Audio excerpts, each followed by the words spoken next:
If you are good at rationalizing evil because you learned how to point at other unrelated evils, like all the BLM preachers did, then all we know is that you are good at rationalizing evil. We are not going to call on you in the next round because rationalizing evil is not going to be the need of the hour.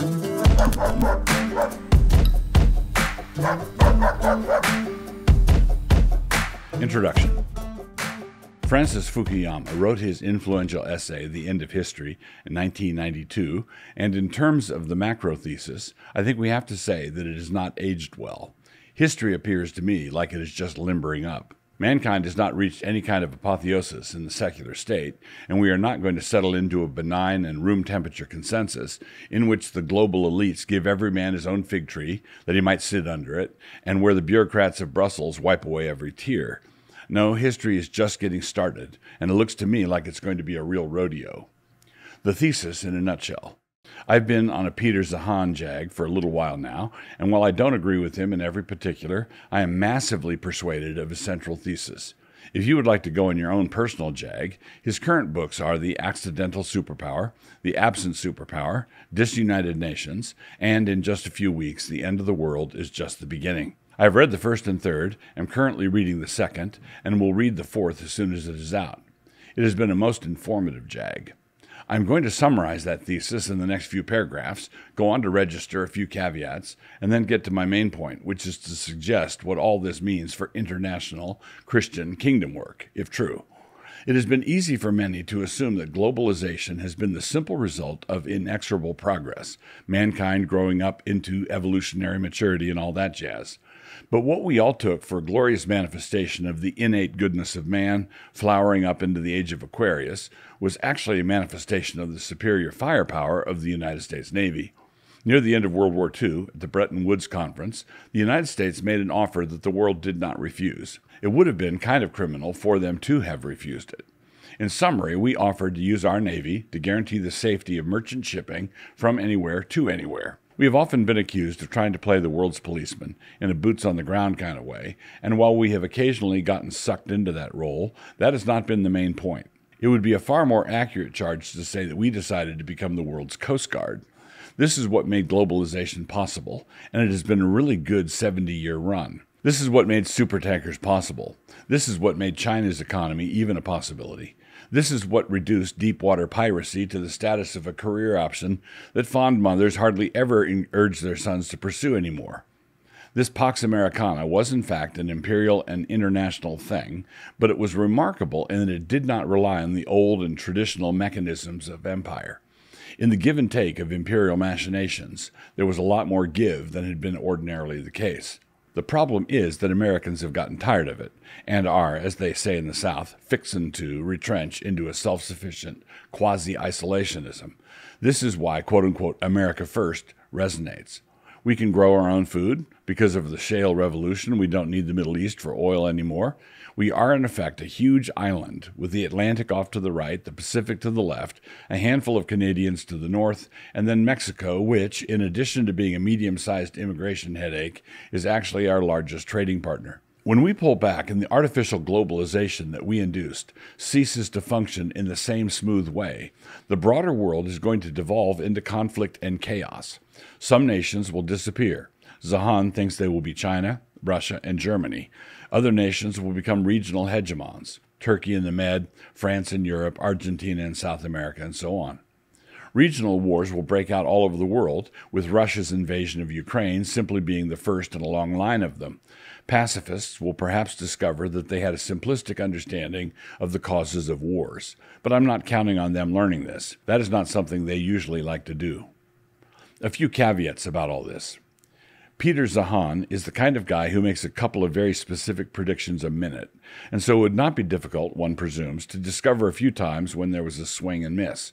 So I'm not signing off on every last prediction or every last detail, but I've been persuaded by the broad narrative arc that he has sketched for us on the whiteboard, and I think that Christians everywhere should be preparing themselves accordingly. And if he is right, then preparations are more than just a good idea. They are most necessary. Those preparations need to be made by mission boards, denominations, publishing houses, and so on. Many of those preparations, if intelligent, will require a genuine strategic shift. Another caveat. Peter Zeihan is not quite a geographical determinist, but he comes close. He is all about the rivers of America, the escarpment of Brazil, the water surrounding Britain, the geography of China's different regional states, and the big flat area that the Russians are so nervous about trying to defend that they attack instead. There's an awful lot to learn from him here, as I've done, but I do think he gives short shrift to the religion and worldview of any given region's inhabitants. Learning from him does not require us to discount things that he has perhaps discounted too much. Yet another qualification. I don't see any indications that Zeihan is writing from a Christian framework, and so that should be factored in. So factor it in. If he is identifying something obvious about the direction the world is headed in, we can take note of that fact and then respond to it like Christians. But we are going to have to work through it in order to do so. America as gated community. One of the things that globalization has done for us is that it has made this next metaphor meaningful. Think of the globe 20 years from now as one big city, and it is a city that does not have a bad side of town. It has lots of bad sides.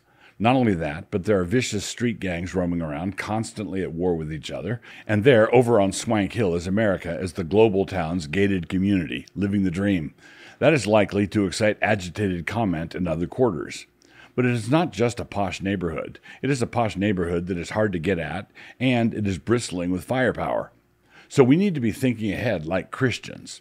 Our egalitarian brethren never met a privilege that they didn't hate, and our carnally minded brethren never met a privilege that they didn't want to slip under their tongue like it was hard candy or something. If it is the case that America is going to be on top of the world for the next century, and if there's nothing we can do about it, the question still remains whether or not we will be on top of the world and relatively decent. Because there's always a possibility, remember, that we could be on top of the world and evil. We could descend like Charn into great wealth and greater cruelty. Whether that happens or not will depend upon whether the American church gets its act together. But we are evangelicals. Getting our act together is not part of our historic tradition. The egalitarians assume that being on top of the world this way is the evil. That position, that privilege, is the sin. The carnally minded guy thinks that a divine providence hands out privileges to his favorites, and so he doesn't mind throwing a few carnal elbows in order to protect those privileges. Yeah, he feels a little bad about the rest of the world spiraling into chaos, but what is he supposed to do about it? But for the most part, he surveys his lot with satisfaction and resolves that it is high time for him to build bigger barns. Luke 12:18. The biblical principle here is this: to whom much is given, much is required. Quote, "For unto whomsoever much is given, of him shall much be required. And to whom men have committed much, of him they will ask the more." Luke 12:48. And if you follow Zeihan's analysis, it is not as though we have been given just a little bit more. It is more like we were a trailer park redneck who won the Powerball. And here's the thing, our evangelical elites have developed a particular technique that really is quite the trick, and which we must resist every time we see it. They have figured out how to be blown about by every wind of doctrine, which was the easy part, but they have also successfully called this activity, quote, being countercultural, close quote. In other words, they identify what the world wants to do next and what the world wants to quit doing now, and because they are using evangelical jargon, they call the old worldly thing, quote-unquote, worldly, and the next worldly thing, quote-unquote, radical. So instead of studying and obeying the founding documents of the City of God, those documents being law and gospel, they instead have gone over to the Central Park of the City of Man in order to chase the squirrels. I say this because when Americans generally decide to retrench, there will be enormous pressure on American Christians to decorate that pressure with a few Bible verses and call it good. That's what we've been doing with all our other pressures, right? Raise your hand if you've ever heard a sermon on stewardship and climate change. Raise your hand if you've ever heard a woker than mid-morning sermon. Raise your hand if you've ever heard a red, white, and blue 4th of July sermon with a video montage of fighter jets blowing out of a gorgeous sunset. You see, we have not trained our preachers in wilderness schools for untamable prophets like we should have done. No, we decided instead to run them through a county-sponsored extension program that educates men on how to chase squirrels without hurting them, and which has given these men special uniforms, powder blue shorts and all. The best indicator of whether or not you will stand up against the ungodly outrages that will present themselves 10 years from now is whether or not you stood up against the ungodly outrages that started 10 years ago. If you are good at rationalizing evil because you learned how to point at other unrelated evils, like all the BLM preachers did, then all we know is that you are good at rationalizing evil. We are not going to call on you in the next round because rationalizing evil is not going to be the need of the hour. We need men who will oppose evil with the law of God in their left hand, the gospel in their right, and Christ in their mouth. A few practical things. Consider what follows as consisting of a few preliminary sketches. A lot of work has to be done here. The first thing to note is that international missions will get a lot more difficult and a lot more dangerous. Sending churches and mission boards will need to revisit the training they supply to missionaries initially, along with the protocols for extracting missionaries and their families. Youth group missions, where a group of kids go and build a community center or something, may have to be greatly cut back, depending, of course, on when and where. Missions will become a lot more serious, and the tourism element in short-term missions will likely lose some of its allure. Another is that denominations that are international in scope are going to face their own sorts of challenges and difficulties, largely in the realm of polity. As I believe that travel is going to get a lot dicier, I believe that denominations, like our own CREC, need to develop protocols that allow for and even encourage online presbytery meetings, for example. Face-to-face is always to be preferred, obviously, but we shouldn't be in a position where everything has to grind to a halt because a war broke out or because different nations are applying travel sanctions. We shouldn't want the impossible best to become the enemy of the possible good. It may be necessary for affiliating groups to add an additional layer of loose association. If a coalition of churches in one country affiliates with a North American denomination, but there's minimal contact between the two, then it is quite possible that after 20 years the two groups will scarcely recognize each other. This is not all bad, but it will be necessary to hold things more loosely, and perhaps to have developed a category for holding things more loosely. When the Chi-Coms kicked all the missionaries out of China, this set the stage for a great explosion of Christianity within China, some of it pretty loopy. That was a net plus regardless, but we should remember that God was making the Western Church hold things loosely. What will happen when we still have some connections, but nowhere near enough to help steer? Maybe we should plan for that. Seminary training for third world pastors will need to be reinvented, along the lines of what Third Millennium is doing. If men from the world of tumult are brought into the gated community for their training, it will become increasingly difficult, if not impossible, to persuade them to take their families back into the maelstrom again. So the focus that Western Christians have should be that of exporting the blessings we have, having our resources overflow outward. We should be open-handed in inverse proportion to the likely closing of our gates, which we will almost certainly not be in charge of. A similar point should be made with regard to publishing houses like Canon Press. A high priority needs to be placed on translation and export of valuable resources, but it needs to be a venture that does not assume a global marketplace that is running along all nice and tidy-like.